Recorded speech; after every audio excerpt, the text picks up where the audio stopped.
So we're here to talk about two of the biggest issues with access control, and one is the problem of this card. A, how secure is it? Can it be duplicated? Can it be modified?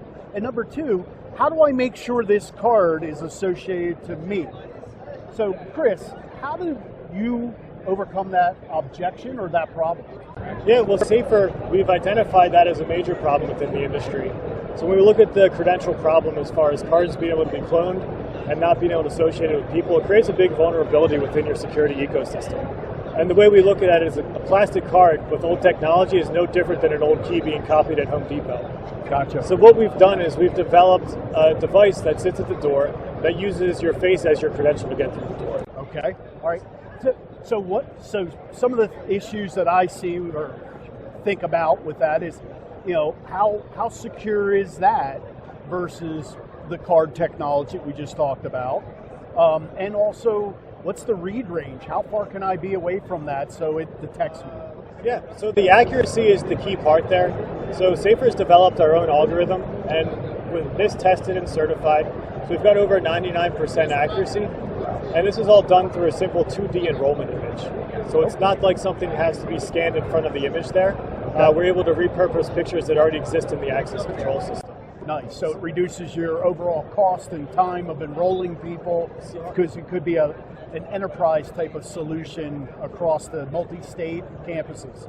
Nice. So we really try to streamline the approach of how enrollment is done, how that information is managed, and how it ultimately secures your facility in a much more easy manner there.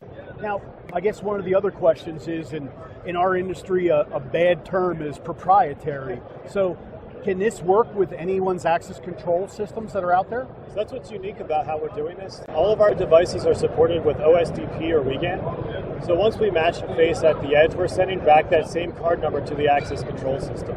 So from an openness standpoint, anyone that supports industry standards is someone that we can work with as well. Nice. That's big.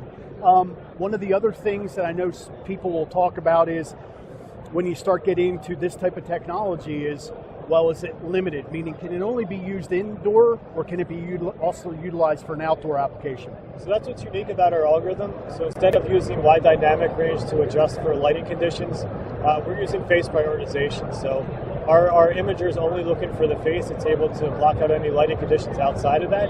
And our unit is outdoor rated. So in addition to normal secure areas, we can be put on front of buildings and high traffic areas as well for that. So as an installer, how easy is it to install? Does it require any special wiring or cabling? So in addition to the standard OSDP or WGAN, we do have a network connection, which ties us back to the SAFR software. That software can be on-prem, it can be virtual machine, or it can be cloud-hosted. But ultimately, that software is not used for the end user. We're using the access control system to still manage your database. Chris, sounds like a great product. Can't wait to start using it. So if you have any questions, you can reach out to Chris here at SAFR, SAFR.com. Also at support@midchest.com.